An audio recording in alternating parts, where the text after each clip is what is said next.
Bem-vindos ao nosso canal YouTube. Nesse Falando Nisso de hoje, a pergunta de Marcos Sagatil. Olá, professor, parabéns pelo canal. Não sei se você já tratou dos temas semblante e dom na obra de Lacan. Acho que não. Caso não, deixo aqui uma sugestão para os próximos programas. Obrigado e grande abraço. Olha, dois temas muito simpáticos, localizáveis na obra de Lacan, e que vou tentar assim juntar para te responder, Marcos. A noção de dom, ela vem do Marcel Mauss, que é esse sobrinho do Émile Durkheim, né, e que tem esse trabalho lindo chamado Ensaio sobre a Dádiva, né, Ensaio sobre o Dom, né, onde ele vai tratar do dom como uma das três leis ou das três regras sociais que nos fundam, né, que organizam todas as culturas, né?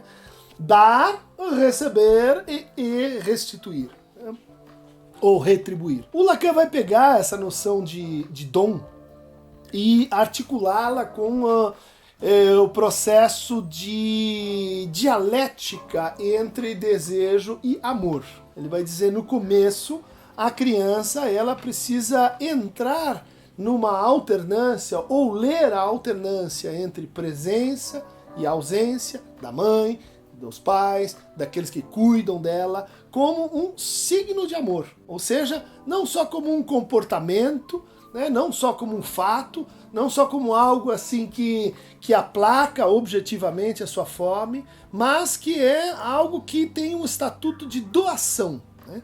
E o Lacan diz, nessa doação, a criança lê, né, ela descobre que existe algo a mais, né, além dela, do outro e do objeto.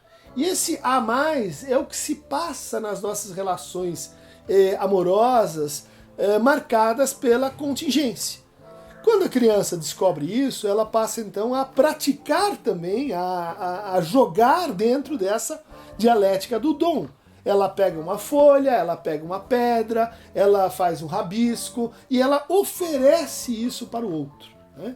E quando ela oferece isso para o outro, ela entende que vai aprendendo que há algo no seu ato que ultrapassa o seu próprio ser. E no começo, essa dialética coloca a própria criança nesse lugar, né, no lugar do falo. Ela se oferece para a mãe, ela responde ao abraço, ela responde ao sorriso, ela devolve o olhar, ela está identificada com esse objeto, né? Quando ela entra na dialética do dom, ela, portanto, se separa dessa condição fálica e começa a brincar com a ideia de que existem signos, né, portanto, acontecimentos de linguagem que marcam as nossas trocas, né? E ela começa a se interessar profundamente por isso, porque esses signos eles são portadores do amor e eles têm uma certa relação também com o desejo, né, que a criança começa a entender aí na passagem assim do primeiro tempo para o segundo tempo do complexo de Édipo, né? O dom vai ser fundamental para estabelecer, ele é o protótipo do conceito que o Lacan propõe de demanda, né? A criança tem que fazer com que a sua demanda passe pelo desfiladeiro dos significantes. Ela tem que colocar os seus pedidos, né, na forma de significantes. Ela tem que dizer, quero isto ou quero aquilo. Quero desse jeito ou quero daquele outro jeito. O dom diz respeito à forma como nós pedimos.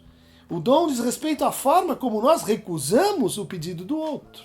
O dom diz respeito a como a demanda ela pode ser feita, né, de forma autoritária, de forma marcada pela necessidade, pela obrigação, ou pelo preciso, né? E o que é o processo civilizatório? A gente vai ensinando as nossas crianças a pedir com educação. O que é isso? É pedir com carinho, pedir com amor, pedir com isso que vai fazer com que a nossa troca, e no interior da nossa troca, exista um algo a mais passando, um algo a mais se infiltrando.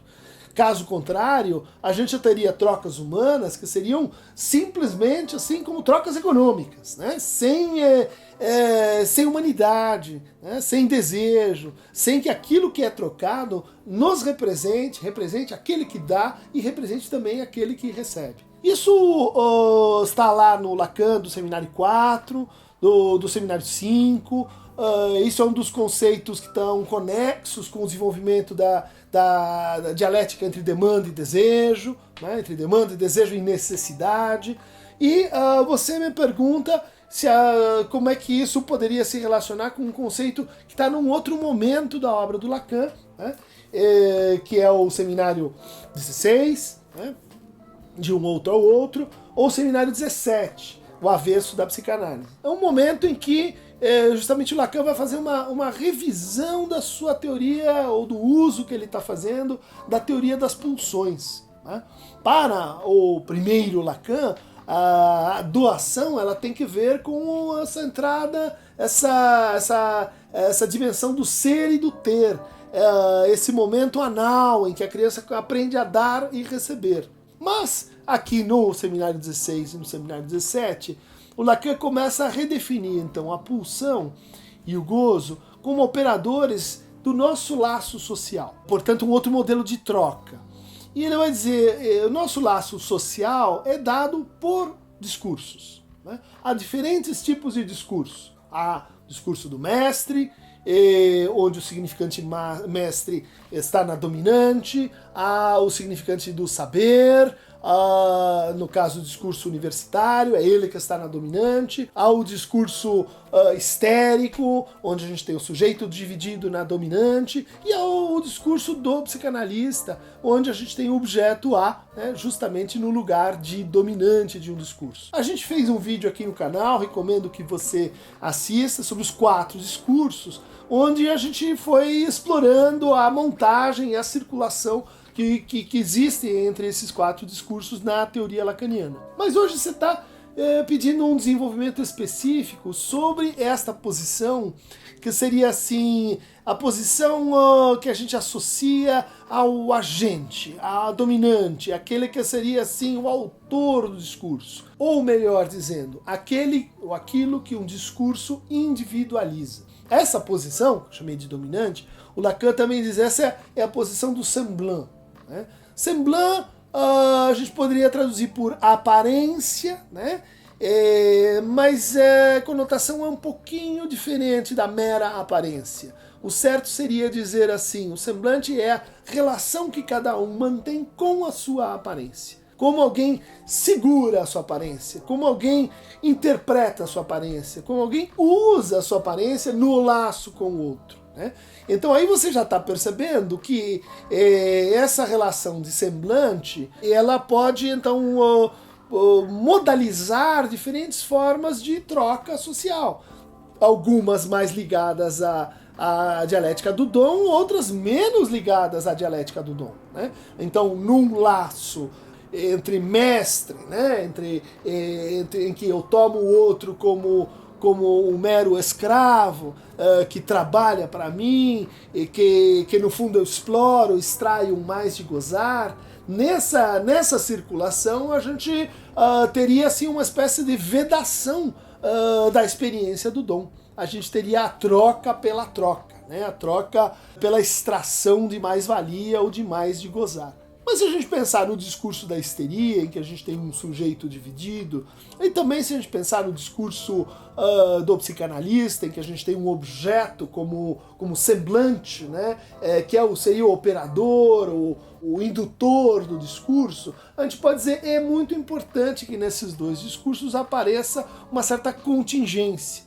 A contingência do objeto, a contingência da divisão subjetiva. É isso que faz esses dois discursos terem uma proximidade um pouco maior com a experiência do amor, né? O Freud dizia que a transferência é uma modalidade de amor porque isso tem que ter uma relação com essa ideia de que quando a gente vai ao analista ou quando a gente supõe saber a alguém, a gente no fundo está fazendo um ato de generosidade, a gente está fazendo um ato de doação, ou então está supondo um ato de generosidade e doação do lado do um, né? Essa relação que o Lacan estabeleceu, da transferência com o saber, ele foi buscar lá no Platão, no banquete, esse tratado sobre o amor, e na figura de Sócrates, que era essa que tinha uma orientação muito, muito precisa do seu desejo em relação ao saber, né? Então, há desde o início da filosofia uma relação do saber com o quê? Com a transmissão, com a passagem, com a doação, né? Que é o que a gente vai encontrar em alguns discursos, mas em outros discursos menos. Aquilo que era um semblante, né? No sentido de um objeto pretexto para a criança estabelecer trocas amorosas, vai se instituir, ou a gente pode encontrar um correlato disso, né? Na teoria dos discursos e do laço social, que talvez habilite o Lacan a postular um tipo de solidariedade, né? De relação de doação sem transcendência, né? Uma solidariedade que não estaria baseada assim em nome disto ou em nome daquilo, mas nesse tema infinito no Lacan, né? Do amor como aquilo, como dar o que não se tem. Dar o que não se tem a quem não o pediu. A definição lacaniana do amor. E olha aí como está a doação, né? O dar aí como elemento central. O dar numa espécie de descompasso com o pedido do outro, né? O verdadeiro amor, ela não é responder ao pedido, ele não é seguir o contrato, mas ele é introduzir esse a mais, né? Esse significante criativo, como ele diz no seminário sobre a ética, esse significante criacionista que institui uma nova realidade, que é o que acontece quando a gente começa a amar. Marcos, aí vão algumas considerações sobre o semblante e o dom na obra de Lacan. Se você quiser se aprofundar, eu recomendo esse pequeno livro que escrevi para a Universo, chamado Discurso e Semblante. É um dos meus seminários lá na USP, onde advoguei que a noção de semblante talvez seja a noção mais importante e mais inovadora dentro da teoria dos discursos no Lacan. Ela vai ter um desdobramento mais adiante, né, com a ideia de que os semblantes eles são deixícos, né?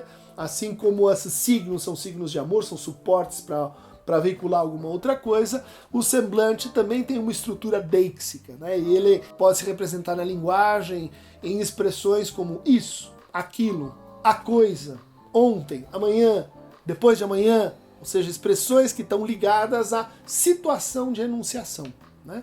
Nosso semblante é, no fundo, uma relação que a linguagem propõe, que a gente sustenta de um jeito ou de outro, com as nossas condições de enunciação, não só com os enunciados que efetivamente a gente coloca. Então, para mais semblantes e discursos e gestos de doação, clique aqui no canal Christian Dunker, tô falando nisso, na Aqueronta Movebo.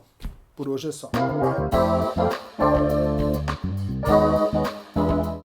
Bem-vindos ao nosso canal YouTube com a pergunta de hoje, tô falando nisso, de Marcos Sagatiel. Bem-vindos ao nosso canal YouTube no Falando Nisso de hoje, com a pergunta de Marcos... Eu pulei alguma coisa, né? Não, tá tudo certo. Tá tudo certo. É que eu dei uma aula de neurose obsessiva e eu acho que eu fiquei contaminado. Os obsessivos adoram repetições, eu não falei isso.